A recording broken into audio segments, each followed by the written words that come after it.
French government ने ऐतिहासिक कदम उठाते हुए देश में अबॉर्शन को महिलाओं का कॉन्स्टिट्यूशनल राइट बनाने का ग्रीन सिग्नल दे दिया है। फ्रांस के सांसदों ने 4 मार्च को संसद के ज्वाइंट सेशन के दौरान इस अधिकार से संबंधित विधेयक को मंजूरी दे दी है। इस विधेयक पर मतदान के दौरान फेवर में 780 वोट्स पड़े, जबकि अगेंस्ट में सिर्फ 72 वोट्स पड़े।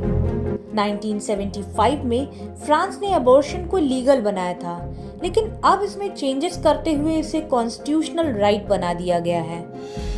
अबॉर्शन को कॉन्स्टिट्यूशनल राइट बनाने के लिए फ्रांस के 1958 के कॉन्स्टिट्यूशन में अमेंड किया गया है। सर्वेक्षणों से पता चलता है कि लगभग 85% जनता ने प्रेगनेंसी को समाप्त करने के अधिकार की रक्षा के लिए संविधान में संशोधन का समर्थन किया है। कई देशों ने संविधान में रिप्रोडक्टिव राइट्स को भी शामिल किया है, लेकिन फ्रांस पहला ऐसा देश है जो स्पष्ट रूप से अबॉर्शन की गारंटी देता है। आइए आगे बढ़ते हैं और जानते हैं कि भारतीय संदर्भ में गर्भपात कानून क्या कहता है। 1960s के दशक तक भारत में भी अबॉर्शन इलीगल था और ऐसा करने पर एक महिला के लिए इंडियन पेनल कोड की सेक्शन 312 के तहत 3 वर्ष की कैद और जुर्माने का प्रावधान किया गया था। 1960 में शांतिलाल शाह कमेटी की रिपोर्ट के आधार पर लोकसभा और राज्यसभा में एक मेडिकल डिसकंटिन्यूएशन बिल पेश किया गया था और अगस्त 1971 में इसे संसद द्वारा पास भी किया गया था। 1 अप्रैल 1972 को medical termination of pregnancy act 1971 Jammu Kashmir state को छोड़कर पूरे भारत में लागू हुआ। इसके अलावा इंडियन पेनल कोड 1860 की सेक्शन 312 के तहत अगर गर्भवती महिला की सहमति से भी गर्भपात किया जा रहा है तो अबॉर्शन को इलीगल माना गया है, लेकिन सिवाय इसके कि जब गर्भपात महिला के जीवन को बचाने के लिए किया जाता है।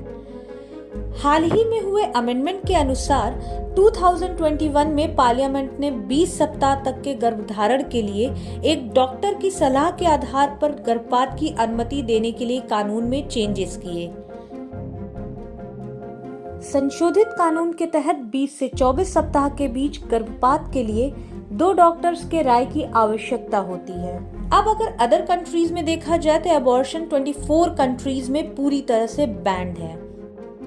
WHO के अनुसार जब लोगों को सेफ अबॉर्शन करवाने में बाधाओं का सामना करना पड़ता है तो वे अक्सर अनसेफ प्रोसीजर्स का सहारा लेते हैं। आइए अब जानते हैं उन कंट्रीज के बारे में जहां अबॉर्शन को क्राइम की कैटेगरी में रखा जाता है। एल साल्वाडोर, माल्टा, पोलैंड और अफ्रीकन कंट्रीज में अबॉर्शन को क्राइम माना जाता है। इसके अलावा कोलंबिया, मैक्सिको, आयरलैंड और अर्जेंटीना में हाल ही में गर्भपात प्रतिबंधों में छूट दी गई है। आइए अब इस टॉपिक के निष्कर्ष पर आते हैं। तो अबॉर्शन पर लीगल फ्रेमवर्क को काफी हद तक प्रोग्रेसिव माना जाता है, खासकर यूएसए सहित कई देशों की तुलना में जहां हिस्टोरिकली एंड प्रेजेंटली अबॉर्शन पर रेस्ट्रिक्शंस हैं। इसके अलावा पब्लिक पॉलिसी मेकिंग में गंभीरता के साथ पुनर्विचार करने के साथ ही सभी स्टेक होल्डर्स को महिलाओं और उनके रिप्रोडक्टिव राइट्स पर ध्यान केंद्रित करने की भी आवश्यकता है। तो ये सारी इंफॉर्मेशन है इस टॉपिक से रिलेटेड। अब समय है मेंस के क्वेश्चन का। गर्भपात के संदर्भ में फ्रांस सरकार द्वारा उठाए गए फैसले पर चर्चा करते हुए गर्भपात से संबंधित नैतिक चिंताओं को स्पष्ट करते हुए इसके पक्ष और विपक्ष में अपने विचार बताइए। Discussing the decision taken by the French government regarding abortion, explain the moral concern related to abortion and give your views in favor and against it. और अगर आपने हमारा चैनल सब्सक्राइब नहीं किया है then please subscribe our channel and bell icon press करना ना भूलें।